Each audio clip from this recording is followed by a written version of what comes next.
Sir आपका mic off है sir. Sorry.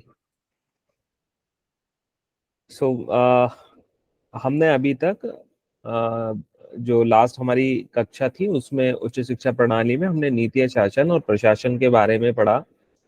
और उसके अंतर्गत हमने समझा था संविधान के बारे में।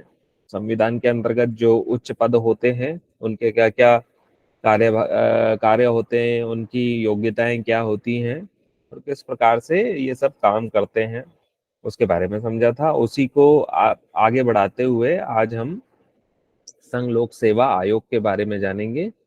संघ लोक सेवा आयोग क्या है, क्या कराता है ना। तो जो यूपीएससी है, भारत की केंद्रीय एजेंसी है।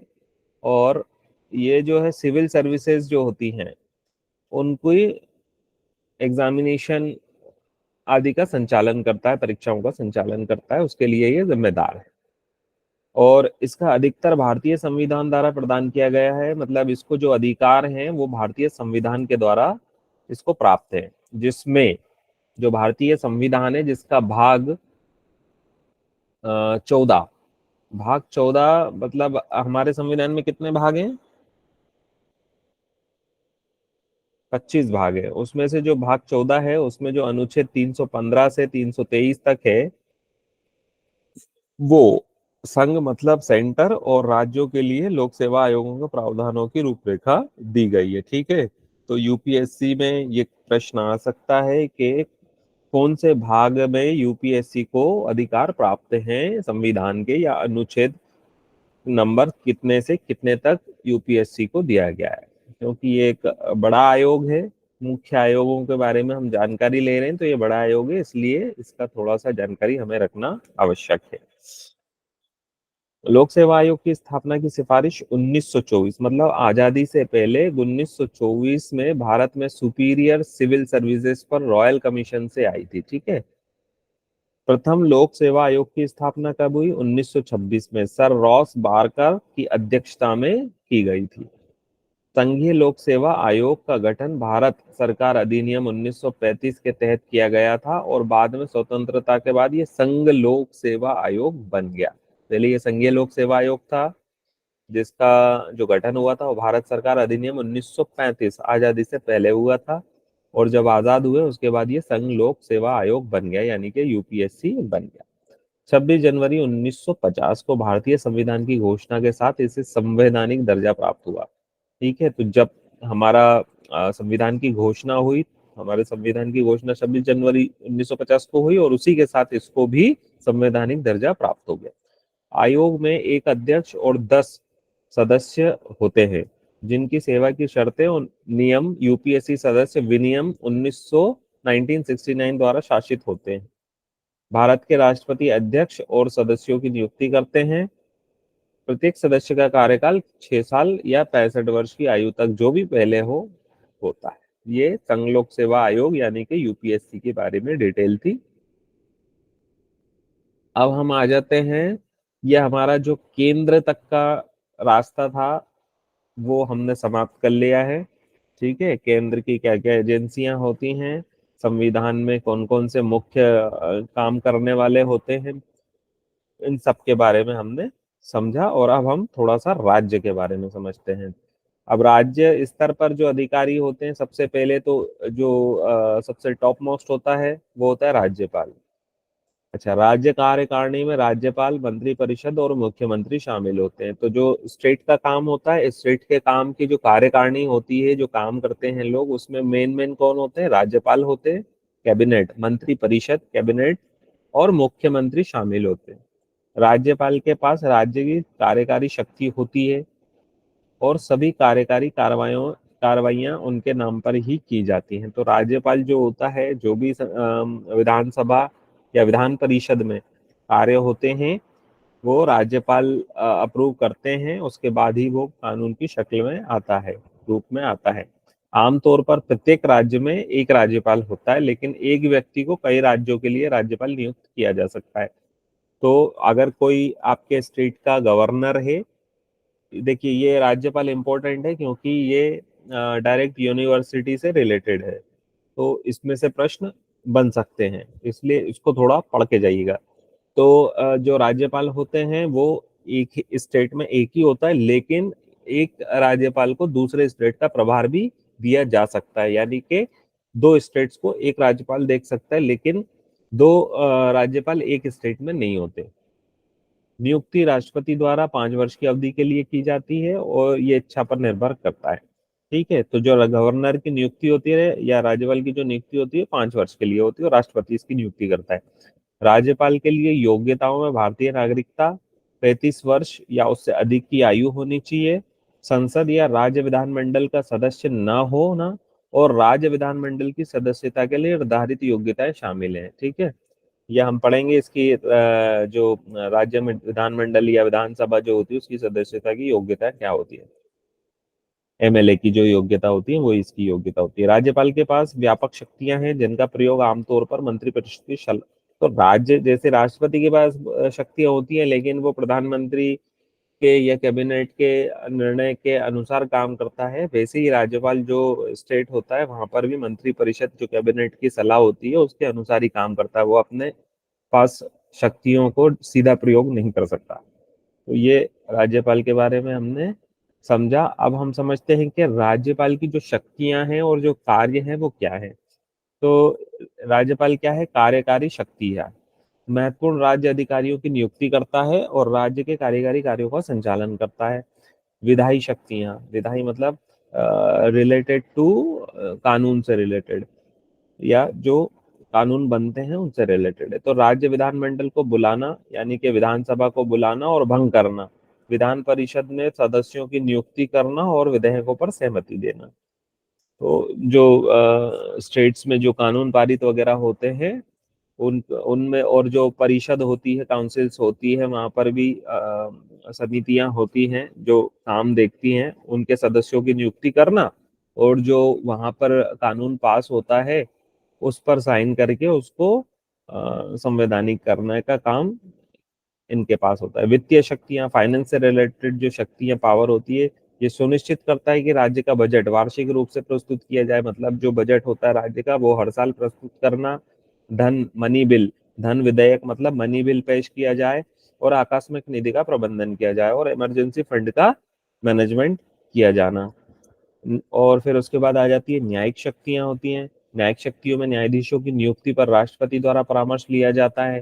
तो जो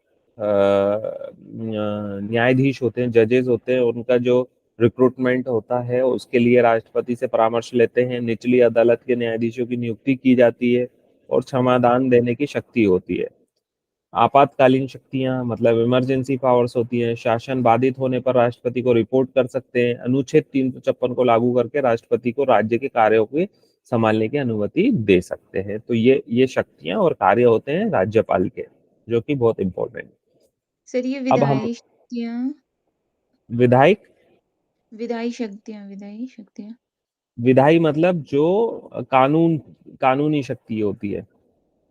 विधायी मतलब जो कानून बनते हैं, जो बिल पास होते हैं उससे रिलेटेड है, विधानसभा से रिलेटेड है। जैसे राज्य विधानमंडल, इसको विधानसभा को बुलाना, उसको बुलाने का काम और उसको भंग करने का काम, मतलब जो सेशंस होते हैं ना, जैसे पार्लियामेंट में सेशंस चलते हैं वैसे ही विधानसभा में सेशंस चलते हैं।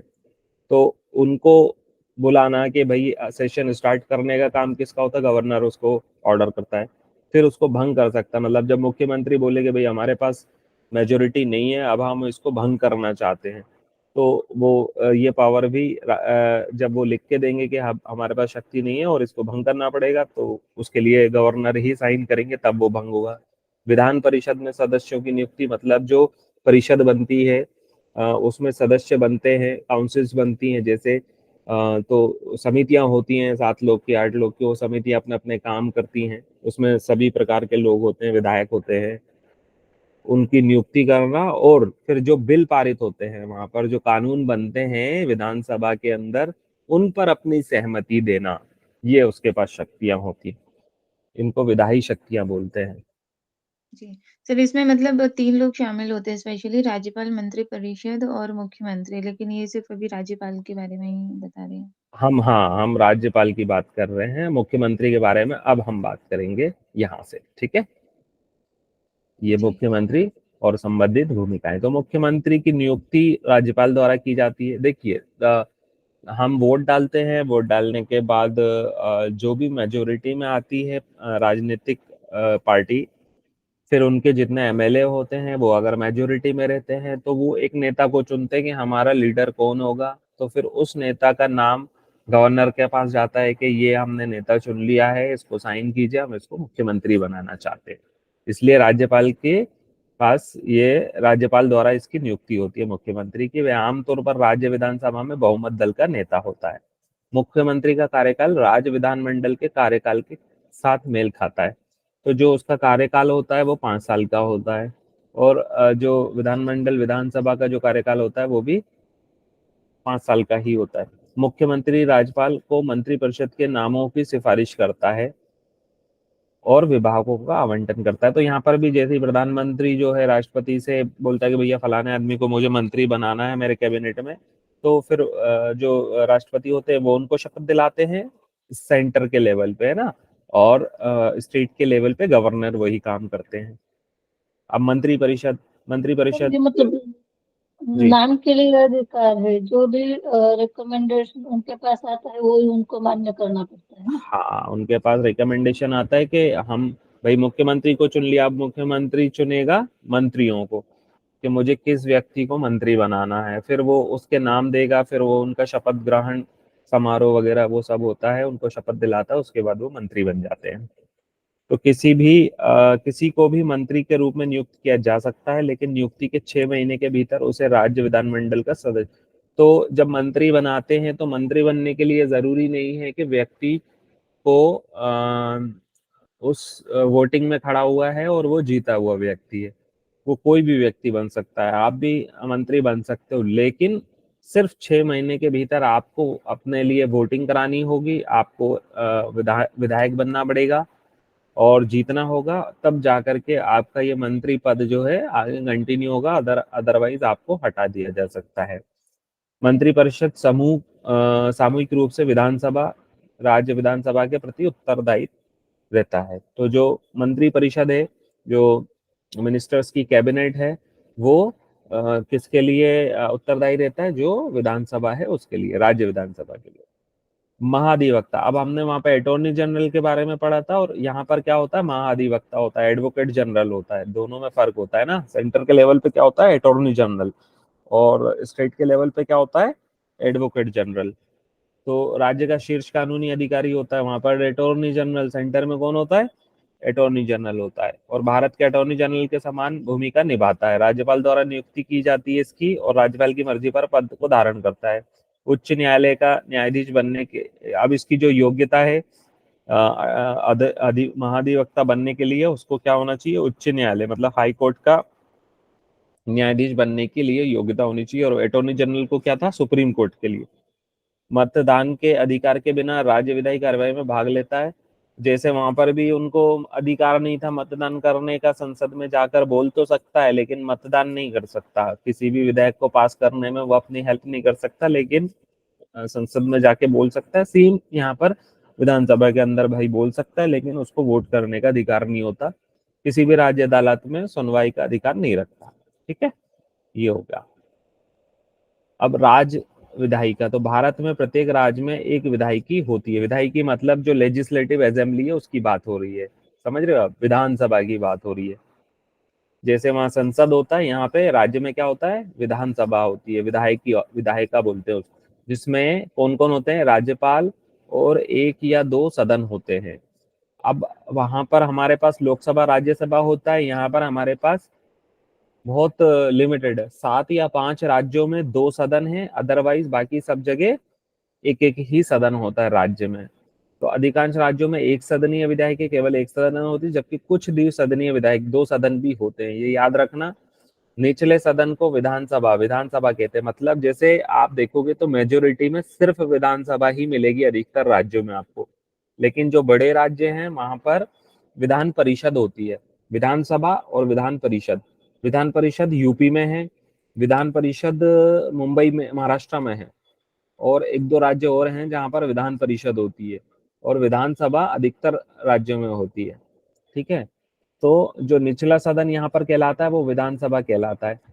किसी ने मुझसे प्रश्न किया था कि लोकसभा को निचला सदन और राज्यसभा को उच्च सदन क्यों कहते हैं। तो जो लोकसभा है उसको भंग किया जा सकता है, उसका टेन्योर जो होता है वो 5 साल का होता है, और जो राज्यसभा होता है उसको भंग नहीं कर सकते, वो परमानेंट रहते हैं। उनके जो राज्यसभा के जो सदस्य बन गए वो बन गए, उनका टेन्योर कंप्लीट होने पर ही उनको हटाया जाता है। इसलिए उसको उच्च सदन कहते हैं और इसको लोकसभा को निच्च सदन कहते हैं। ठीक है, जो विधान परिषद होता है यहाँ पर 2 सदनों वाला काम होता है। संगठन मतलब, अब इसका राज्य की जनसंख्या के आधार पर विधानसभा का आकार 60 से 500 सदस्यों तक होता है। ठीक है, तो मतलब जो एमएलए होते हैं वो 60 से 500 सदस्य तक हो सकते हैं जनसंख्या के आधार पर। एक राज्य का मिनिमम 60 से 500 तक उसको कर सकते हैं। सदस्यों का चुनाव सीधे जनता द्वारा व्यस्क मताधिकार के माध्यम से किया जाता है। तो जो एमएलए चूज करते हैं हम लोग, विधायक जो चूज करते हैं वो कैसे, सीधे जनता के द्वारा, जो व्यस्क मतलब 18 साल से ऊपर के जो व्यक्ति हो जाते हैं उनके द्वारा उनको चुना जाता है चुनाव के द्वारा। जनसंख्या के आधार पर अनुसूचित जनजाति एसटी और अनुसूचित जाति एससी के लिए सीटें आरक्षित होती हैं। तो जो जनसंख्या होती है उस जनसंख्या में कौन मेजोरिटी में होता है, उनके लिए वहां पर आरक्षण होता है। तो उनका सबका नंबर आता है कि जनरल की सीट भी आती है, एससी की सीट भी आती है, ओबीसी की सीट भी आती है।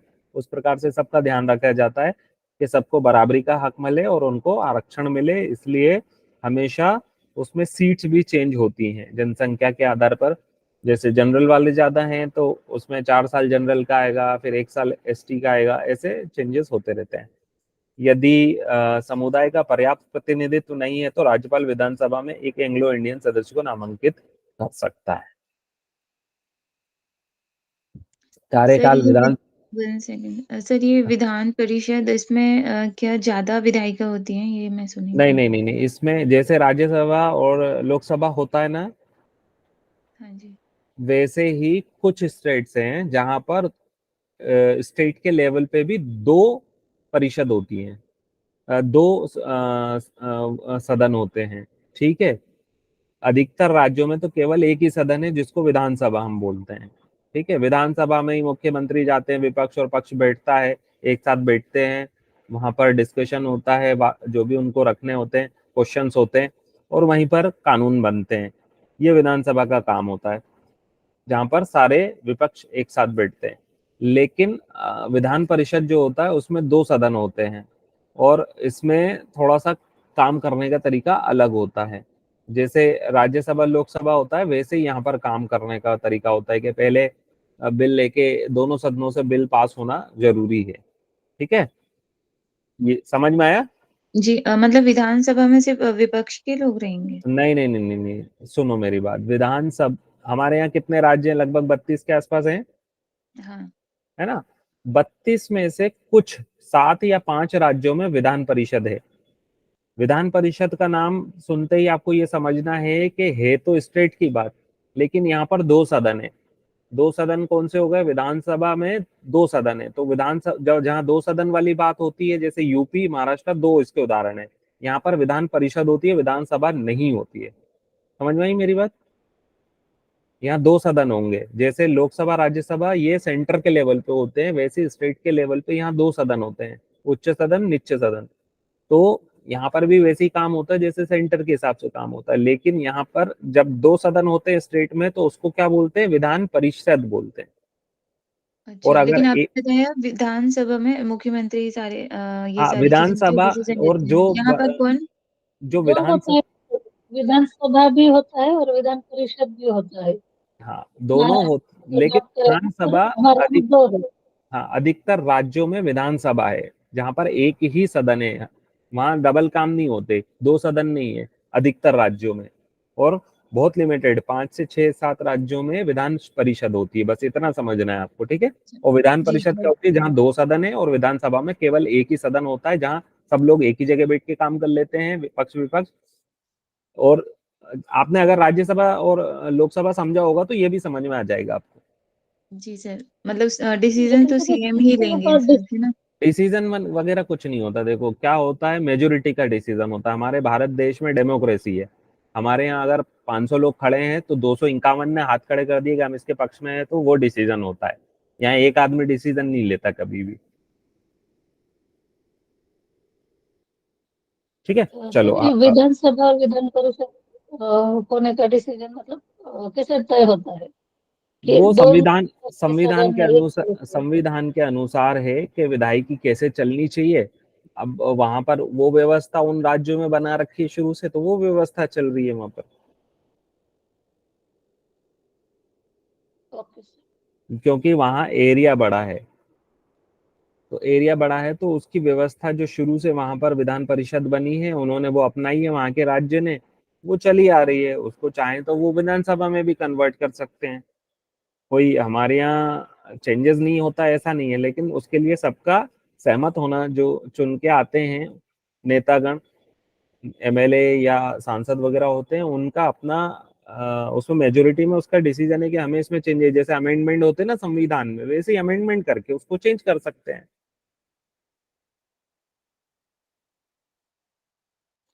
वहां पे भी जैसे राज्यसभा में कम सीटें होती हैं, 254 या 252 सीटें होती हैं। लोकसभा में 542 सीट्स होती हैं। वैसे ही यहाँ पर भी अलग अलग एमएलए ही होते हैं, लेकिन ये 24 एमएलए फलानी परिषद में होंगे, और वो उसमें से जैसे राज्यसभा में कौन चुन के भेजता है, एमएलए और जो भी सांसद वगैरह होते हैं वो वोटिंग करते हैं, और वो राज्यसभा का जो मेंबर होता है, मेंबर ऑफ पार्लियामेंट राज्यसभा में जो होता है, उसके लिए वो वोटिंग करते हैं। जनता वोट नहीं करती, लेकिन लोकसभा में जनता वोट करती है। ऐसे ही विधान परिषद में जो दो सदन होते हैं, जो एक सदन होता है उसमें डायरेक्ट जनता वोट करती है, और बाकी के कुछ 16 या ऐसे लोग रहते हैं दूसरे सदन में, वो डायरेक्ट चुन के आते हैं वहां पर। मतलब उनके लिए वोटिंग की आवश्यकता नहीं होती है। जैसे मान लीजिए कि यहाँ पे कहा गया था कि 6 महीने से आपको मंत्री बना सकते हैं, तो वो उस सदन में उसमें आपको मुख्यमंत्री बना देंगे। 6 महीने के अंदर आपका चुनाव करा देंगे, कोई भी सीट खाली करा के। वहां से आप जीत जाते हो तो आप परमानेंट मुख्यमंत्री बन सकते हो।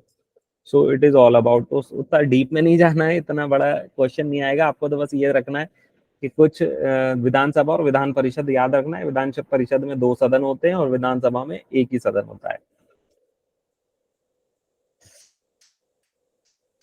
राज्य की जनसंख्या के आधार पर विधानसभा का आकार 60 से 500 सदस्य, मतलब जो एमएलए होते हैं, विधायक होते हैं, वो 60 से 500 तक रख सकते हैं, जो इसका विधानसभा का आकार होता है। सदस्यों का चुनाव सीधे जनता करती है।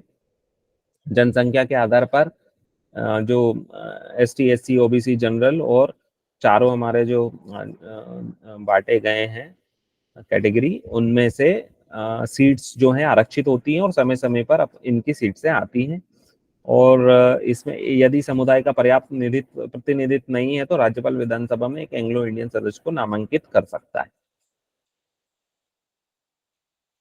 अच्छा, कार्यकाल जो होता है विधानसभा का, सामान्य कार्यकाल 5 वर्ष का होता है, लेकिन राज्यपाल इसे पहले भी भंग कर सकते हैं। राष्ट्रपति आपातकाल के दौरान कार्यकाल को एक बार में 1 वर्ष तक बढ़ाया जा सकता है। ठीक है, तो जो कार्यकाल होता है वो 5 साल का विधानसभा का होता है, और राज्यपाल इसे 5 साल से पहले भी भंग कर सकते हैं। भंग कब करेंगे? जब कैबिनेट जो है प्रस्ताव देगी कि भैया, या मुख्यमंत्री बोलेंगे कि हमारे पास पर्याप्त एमएलए नहीं है, और विपक्ष अगर वहां पे बोल दे कि इनके पास पर्याप्त मेंबर नहीं है, तो उसको भंग करने का अधिकार होता है।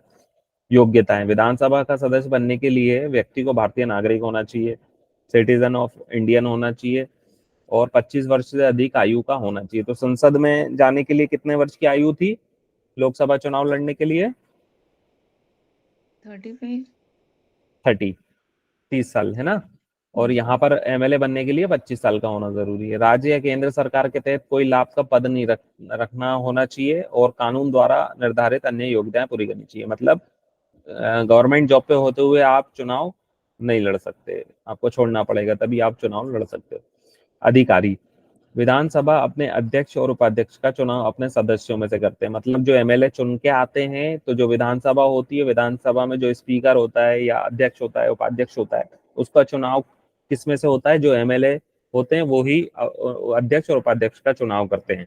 कि कौन हमारा अध्यक्ष और उपाध्यक्ष बनेगा।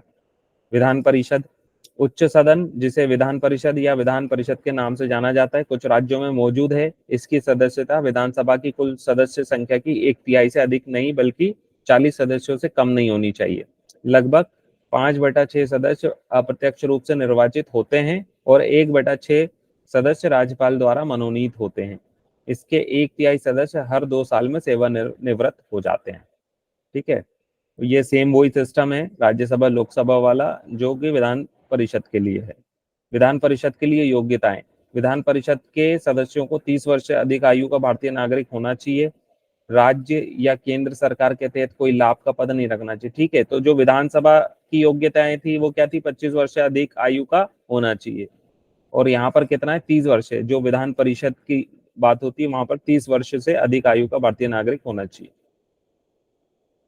और संसद द्वारा निर्धारित अन्य योग्यताएं पूरी करनी चाहिए। सत्र कितने, राज्य विधानमंडल की वर्ष में कम से कम 2 बार बैठक होनी चाहिए। सत्रों के बीच 6 महीने से अधिक का अंतराल नहीं होना चाहिए। ठीक है, तो जो विधानसभा लगती है या विधान परिषद जो लगती है उसका कम से कम 2 बार बैठक होनी चाहिए 1 साल में, और सत्रों के बीच में 6 महीने से अधिक का गैप नहीं होना चाहिए। तो ये इम्पोर्टेंट होता है। जो अभी आपने देखा होगा कि अरविंद केजरीवाल में दिल्ली के मामले में ये बात उठाई गई थी संसद में कि वहां उन्होंने सत्र ही नहीं लिए, बैठक ही नहीं बुलाई है।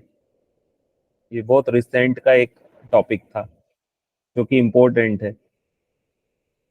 अच्छा, एक सदनीय विधायिकी वाले राज्य में विधायी प्रक्रिया सीधी होती है। जो जहां मतलब विधानसभा होती है वहां प्रक्रिया सीधी होती है। सभी विधेयक एकल सदन विधानसभा में पेश किए जाते हैं। मतलब जो कानून का ड्राफ्ट होता है वो विधानसभा में पेश करते हैं, और जब वे विधिवत पारित हो जाते हैं, जब वहां मेजोरिटी उसको ओके कर देती तो उन्हें सहमति के लिए राज्यपाल के पास प्रस्तुत किया जाता है और वो कानून बन जाता है। और जहां विधान परिषद होती है, जहां द्विसदनीय विधायिकी वाले राज्यों में यदि विधानसभा किसी विधेयक को अस्वीकार कर देती है जो मूल रूप से विधान परिषद से आया था, तो विधेयक को खारिज कर दिया गया माना जाता है। धन विधेयक संसद की तरह ही प्रक्रिया का।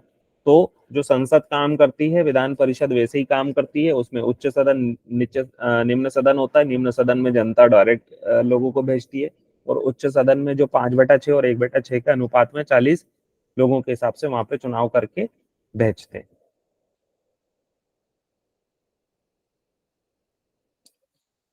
आपका जो लेजिस्लेटिव असेंबली है उसके बारे में जो विधानसभा, विधान परिषद, विधायिकी जो है उसके बारे में हमने टॉपिक को खत्म किया। अब हम आते हैं फाइनेंस वित्त आयोग, फाइनेंस कमीशन। ठीक है, इसके बारे में मोटी मोटी जानकारी, ज्यादा बड़ा इसमें से कुछ आएगा नहीं, बट फिर भी एक जानकारी होना चाहिए। भारतीय संविधान के अनुच्छेद 280 के तहत स्थापित वित्त आयोग की नियुक्ति राष्ट्रपति द्वारा हर 5 साल में की जाती है। इसकी प्राथमिक जिम्मेदारियों में शामिल है केंद्र सरकार और राज्य सरकार के बीच वित्तीय संसाधनों के आवंटन की सिफारिश करना, उन सिद्धांतों को सुझाव देना जो भारत के समेकित निधि से विभिन्न राज्यों को सहायता अनुदान के वितरण का मार्गदर्शन करते हैं। तो फाइनेंस कमीशन का मेन काम क्या होता है? एक तो ये अनुच्छेद 280 के तहत स्थापित होता है। ठीक है, नियुक्ति कौन करता है? राष्ट्रपति इसकी नियुक्ति करते हैं 5 साल के लिए फाइनेंस कमीशन की। अब केंद्र सरकार और जो राज्य सरकार के बीच में जो फाइनेंशियल संसाधनों का आवंटन होता है, मतलब फाइनेंस का जो आवंटन होता है, पैसे का जो आवंटन होता है, वो ये काम करता है। कौन करता है? फाइनेंस वित्त आयोग, फाइनेंस कमीशन।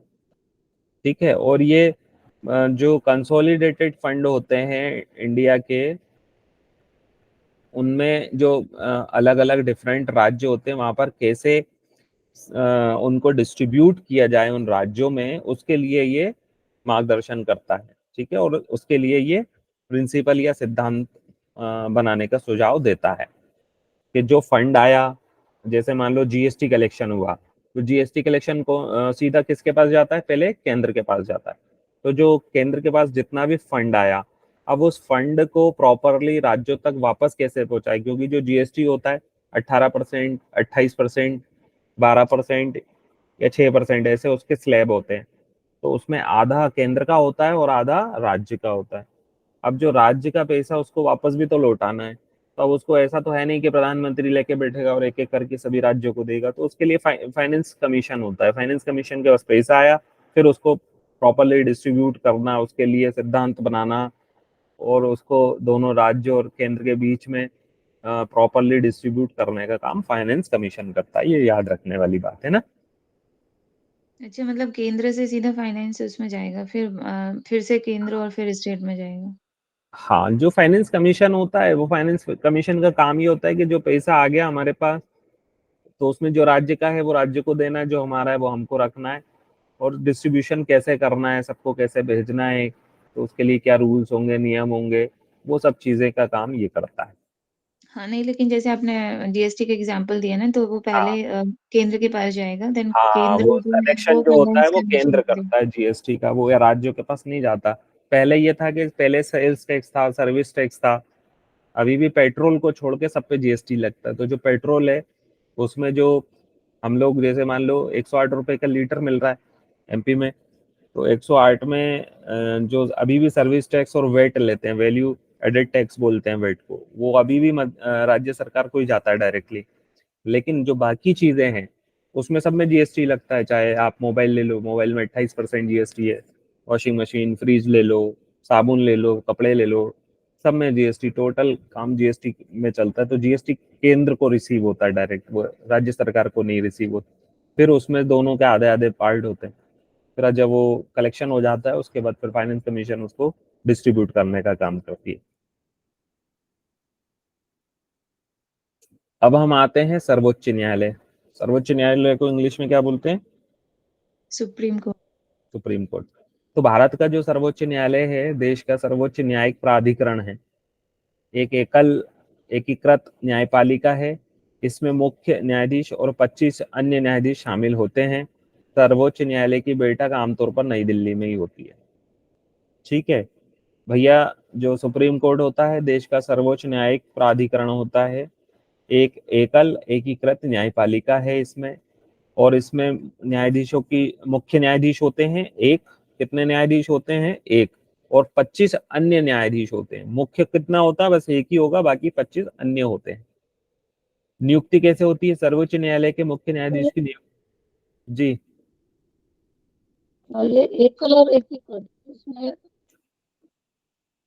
मीनिंग क्या होगा? सिंगल मतलब ये सिंगल, और जो इसमें जैसे एक ही मुख्य न्यायाधीश होता है इसमें, ठीक है, इसमें दो मुख्य एकीकृत न्यायाधीश को नहीं हो सकते। हेलो। इंटीग्रेटेड कहते हैं ना, शायद एकीकृत को। एकीकृत को इंटीग्रेटेड कह दो आप, बट वो इंटीग्रेटेड इसलिए कि एक तो एक ही मुख्य न्यायाधीश होगा इसमें, बाकी के जो 25 न्यायाधीश होंगे वो अलग होंगे, वो बेंच बनती है उसकी। ठीक है, कि 5 जज होंगे उसमें जिसमें फैसला सुनाएंगे, फिर उसमें 3 जज ने अगर किसी मेजोरिटी में पक्ष दिया तो वो फैसला जो डिसीजन है वो मान्य होगा, और दो ने अगर विपक्ष में दिया तो 3 का मान्य होगा। कभी कभी कोई सिंगल बेंच जो आदेश करती है, 5 ने एक सुर में कहा कि हम इससे राजी हैं, तो वो तो 100% एनोनिमस हो गया। ठीक है। अब वो इंटीग्रेटेड, एकीकृत इंटीग्रेटेड शब्द में चले जाओ, उसमें तो इंटीग्रेटेड तो है ही वो। इसमें एक मुख्य न्यायाधीश और 25 अन्य न्यायाधीश शामिल होते हैं। सर्वोच्च न्यायालय की बैठक आमतौर पर नई दिल्ली होती है। इसमें मेजर हमको क्या ध्यान रखने वाली बात है कि जो न्यायाधीश होते हैं वो एक मुख्य न्यायाधीश होता है और 25 अन्य न्यायाधीश होता है। ये इंपॉर्टेंट इसमें है टू बी रिमेम्बर। नियुक्ति, सर्वोच्च न्यायालय के मुख्य न्यायाधीश की नियुक्ति राष्ट्रपति द्वारा सर्वोच्च न्यायालय और उच्च न्यायालयों के अन्य न्यायाधीशों के परामर्श से की जाती है। ठीक है। तो जो मुख्य न्यायाधीश होता है, अभी कौन है हमारा मुख्य न्यायाधीश? पता करना, ये क्वेश्चन आ सकता है इसमें, जो रिसेंट में हो या उसका नाम दे करके पूछ सकते हैं। डीवाई चंद्रचूड़ तो नहीं है सर? यस। तो मुख्य न्यायाधीश की नियुक्ति, चंद्रचूड़। हाँ जी मैम, चंद्रचूड़ क्या है? कुछ पूछ रहे हैं आप? चलिए नहीं सर, आगे। वही बता रहे हैं, डीवाई चंद्रचूड़ जो हाँ, है डी ना। वाई चंद्रचूड़ जी। तो सर्वोच्च न्यायालय के मुख्य न्यायाधीश की नियुक्ति राष्ट्रपति द्वारा, है ना, राष्ट्रपति द्वारा सर्वोच्च न्यायालय और उच्च न्यायालयों के अन्य न्यायाधीशों के परामर्श। उच्च न्यायालय होता है हाई कोर्ट, है ना, और सर्वोच्च न्यायालय होता है सुप्रीम कोर्ट। तो उच्च न्यायालयों के अन्य न्यायाधीशों के परामर्श से की जाती है। राष्ट्रपति मुख्य न्यायाधीश के परामर्श से सर्वोच्च न्यायालय के अन्य न्यायाधीशों की नियुक्ति भी करता है। न्यायाधीश की योग्यताएं, तो जो सुप्रीम कोर्ट होता है उसके जो जज होते हैं उनकी नियुक्ति के लिए पात्र होने के लिए किसी व्यक्ति को इन मापदंडों पर उतरना पड़ेगा खरा। तो सबसे पहले क्या होना चाहिए न्यायाधीश बनने के लिए, मुख्य न्यायाधीश बनने के लिए या न्यायाधीश बनने के लिए भारत के नागरिक बने। सबसे पहले तो वो सिटीजन ऑफ इंडिया होना चाहिए, कम से कम 5 वर्षों तक लगातार या एक या अधिक उच्च न्यायालयों में न्यायाधीश के रूप में कार्य किया हो, कम से कम 10 वर्षों तक लगातार एक या उससे अधिक उच्च न्यायालयों में वकील के रूप में अभ्यास किया हो। तो जो एडवोकेट का काम करते हैं कम से कम 10 साल लगातार एक या अधिक, मतलब जो हाई कोर्ट होते हैं एक हाई कोर्ट या उससे अधिक हाई कोर्ट में वकील के रूप में अगर काम किया हो तो वो भी जो है सर्वोच्च न्यायालय सुप्रीम कोर्ट के जज को जज बनने के उसमें आता है। राष्ट्रपति की राय में प्रतिष्ठित न्यायविद माने जाएं और राष्ट्रपति भी उसमें अपनी राय देता है कि भैया हाँ ये व्यक्ति प्रतिष्ठित व्यक्ति हैं न्याय व्यवस्था में। तो ये 4 मापदंड होते हैं न्यायाधीश बनने के सुप्रीम कोर्ट में। अच्छा, सर फिर कार्यकाल इसमें भी ये योग्यता के बाद इलेक्शन होते हैं? किसका इलेक्शन मैडम? ये जो सर सुप्रीम कोर्ट के जो न्यायाधीश मुख्य न्यायाधीश हैं, नहीं नहीं नहीं, इनके इनके बाद इलेक्शन योग्यताएं नहीं तो होते। होंगी। ये नहीं, ये बिना इलेक्शन के होते हैं। देखो इसमें 4 ही चीज मांगी है उन्होंने योग्यता के लिए। भारत का सर नागरिक होना जी, चाहिए। मेरा कहने का मतलब ये है कि ये सारी योग्यताएं तो जैसे और भी लोगों में हो सकती हैं, तो फिर हाँ वो फिर कैसे चूज करते होंगे? हाँ, तो उसके लिए आगे बताता हूँ मैं। देखो जो कार्यकाल होता है सर्वोच्च न्यायालय का, एक न्यायाधीश 65 वर्ष की आयु तक कार्य करता है, ठीक है। मैक्सिमम जब वो 65 साल का हो जाए तब तक वो न्यायाधीश बन सकता है। वह राष्ट्रपति को इस्तीफा देकर भी अपना कार्यकाल खाली कर सकता है। तो 65 वर्ष से पहले वो सेल्फ अगर चाहे तो भैया अपना रेजिग्नेशन दे दे राष्ट्रपति को और जा सकता है।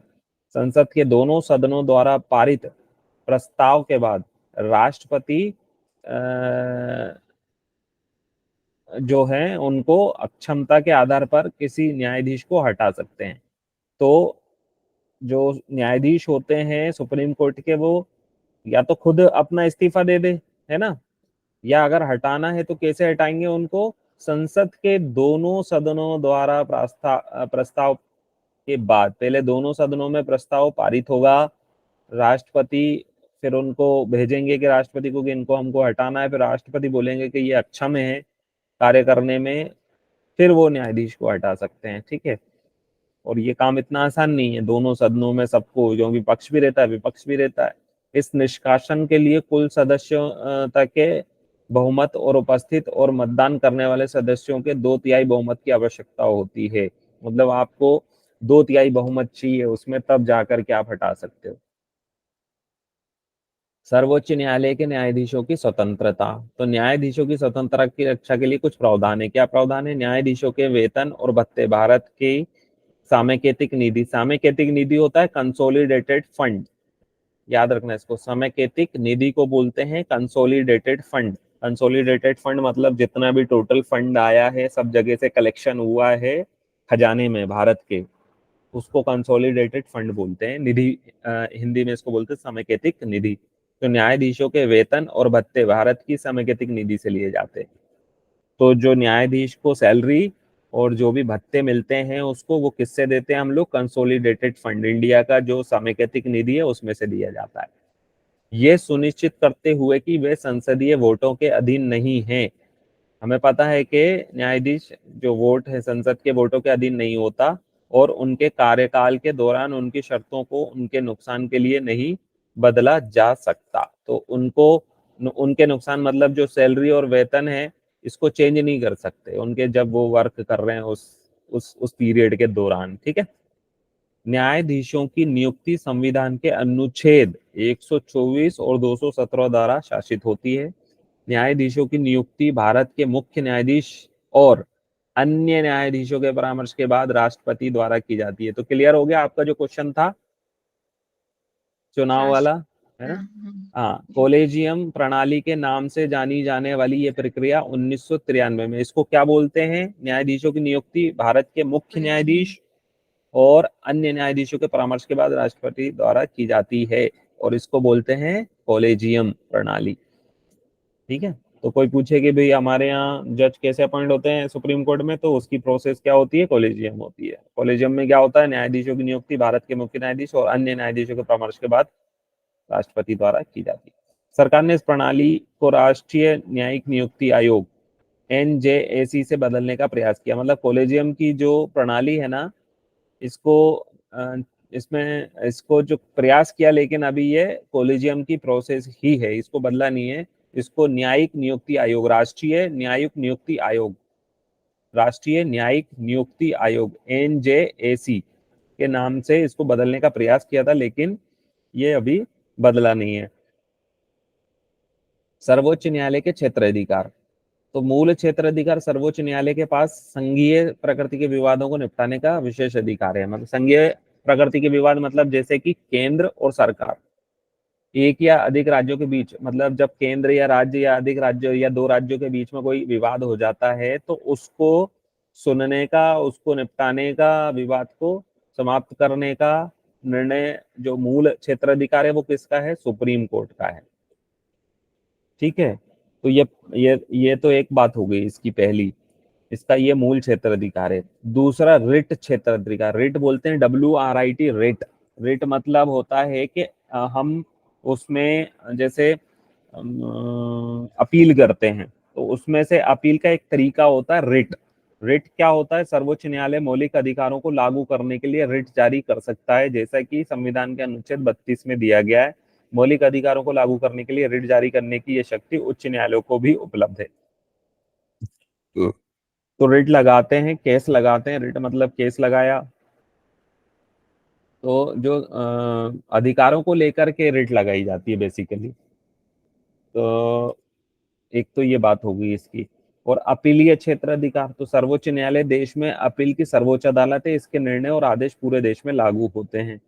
तो जो इसने जो आदेश पारित कर दिया वो पूरे देश में लागू होगा, सर्वोच्च न्यायालय ने। सलाहकार क्षेत्र अधिकार, तो संविधान के अनुच्छेद 173 के तहत सुप्रीम कोर्ट अनुरोध किए जाने पर कानून या तथ्य के मामले में राष्ट्रपति को सलाह दे सकता है, हालांकि ये सलाह राष्ट्रपति के लिए बाध्यकारी नहीं है। ठीक है, तो राष्ट्रपति को संविधान के अनुच्छेद 173 के तहत, मतलब कहीं कुछ दिक्कत आ रही है राष्ट्रपति को डिसीजन लेने में, तो वो सलाह ले सकता है, किससे, सुप्रीम कोर्ट से। कौन से अनुच्छेद के तहत ले सकता है, 143 के तहत। लेकिन ये राष्ट्रपति के ऊपर बाध्यकारी नहीं है कि उसने सलाह ली तो उसको वो वहां पर उसको लगाना ही है, वो अपना डिसीजन चेंज भी कर सकते हैं। और पुनर्निरीक्षण क्षेत्र अधिकार, तो अनुच्छेद 137 के अनुसार सर्वोच्च न्यायालय को किसी भी गलती या त्रुटियों को सुधारने के लिए अपने किसी भी निर्णय या आदेश की समीक्षा करने की शक्ति होती है। तो पुनर्निरीक्षण का मतलब होता है कि अगर कोर्ट ने कोई आदेश पारित कर दिया, इसका मतलब ये नहीं कि पत्थर की लकीर हो, उसको समीक्षा करने का अधिकार, शक्ति प्राप्त है, वो दोबारा से उसकी समीक्षा कर सकता है। भारत के सर्वोच्च न्यायालय के पास न्यायिक समीक्षा की शक्तियां, जो विधायी अधिनियमों और विधायी अधिनियम मतलब वो हो गए कि जो विधानसभा या राज्यसभा या संसद में अधिनियम बन गए, कानून बन गए, और कार्यकारी आदेशों की संवैधानिकता निर्धारित करने के लिए एक अदालत का अधिकार है। यह अदालत को यह सुनिश्चित करने की अनुमति देता है कि विधायिका द्वारा पारित कानून और कार्यकारी शाखा द्वारा जारी आदेश संविधान के प्रावधानों के अनुसार। तो अगर कोई भी कानून बनता है संसद में और राज्य में, तो वो कानून संविधान के अनुसार है कि नहीं है, प्रावधानों के अनुसार है कि नहीं है, ये सर्वोच्च न्यायालय के पास अधिकार होता है कि उस कानून में अगर वो संविधान की उल्लंघन करता है तो उसको असंवैधानिक और शून्य घोषित करने का अधिकार सुप्रीम कोर्ट के पास है। ठीक है, तो ये चीज समझनी है। इसलिए हम सरकार अगर कुछ गलत कानून भी ला देती है तो हमारे पास, जैसे 370 हटाया, अब 370 हटाया तो जो वकील थे वो मिले और वो जाके अब सुप्रीम कोर्ट में उन्होंने केस लगा रखा है कि भैया गलत तरीके से हटाया सरकार ने, या ये विधायक सही से पास नहीं किया है, तो अब उसकी सुनवाई चल रही है सुप्रीम कोर्ट में। हमारे यहाँ यही चलता रहता है। ठीक है, नीति आयोग की बात करें तो नीति आयोग जो है 2014 में जब प्रधानमंत्री मोदी बने तो इन्होंने नीति आयोग बनाया। 1 जनवरी 2015 को स्थापित नीति आयोग भारत में योजना आयोग की जगह लेने वाला एक नीति थिंक टैंक है। मतलब पहले ये योजना आयोग के नाम से जाना जाता था, अब ये नीति आयोग बन गया है। इसका उद्देश्य राज्यों को आर्थिक नीति निर्माण में शामिल करना और केंद्र और राज्य दोनों सरकारों को रणनीतिक और तकनीकी सलाह प्रदान करना आदि इसका काम है ना। और इसके अध्यक्ष जो कौन होते हैं, भारत के प्रधानमंत्री अध्यक्ष के रूप में काम करते हैं। इसकी गवर्निंग काउंसिल कौन होती है, इसमें सभी राज्यों के मुख्यमंत्री और केंद्र शासित प्रदेशों के उपराज्यपाल शामिल होते हैं। क्षेत्रीय परिषदें होती हैं, निर्दिष्ट कार्यकाल के साथ क्षेत्र विशिष्ट मुद्दों को संबोधित करते हैं। और विशेष आमंत्रित सदस्य भी होते हैं, जैसे प्रधानमंत्री द्वारा उनके डोमेन ज्ञान के आधारित विशेषज्ञ और को मतलब जो अच्छे नॉलेज रखते हैं लोग, उनको भी ये बुला करके उसमें रख सकते हैं नीति आयोग में। तो ये हमारा जो टॉपिक है सभी लगभग हमने इसमें कवर करने का प्रयास किया है और आशा करता हूँ आप लोगों को काफी कुछ समझ में आया होगा इसमें। और एक बार आप पढ़ोगे तो और समझ में आएगा। ये मोटी मोटी वही बातें हैं जो हमारे देश में चल रही हैं।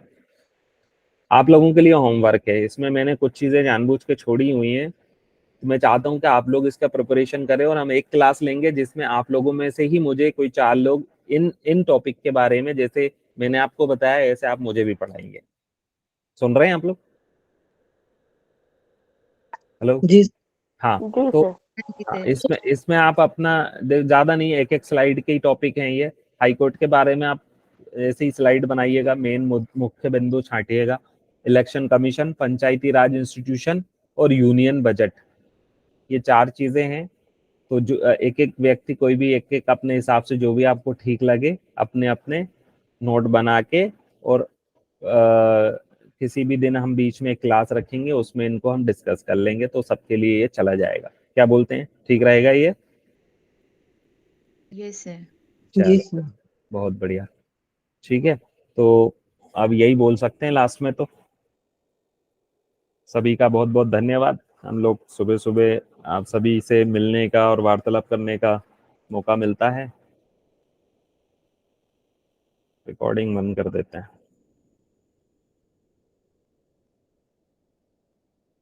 चलिए।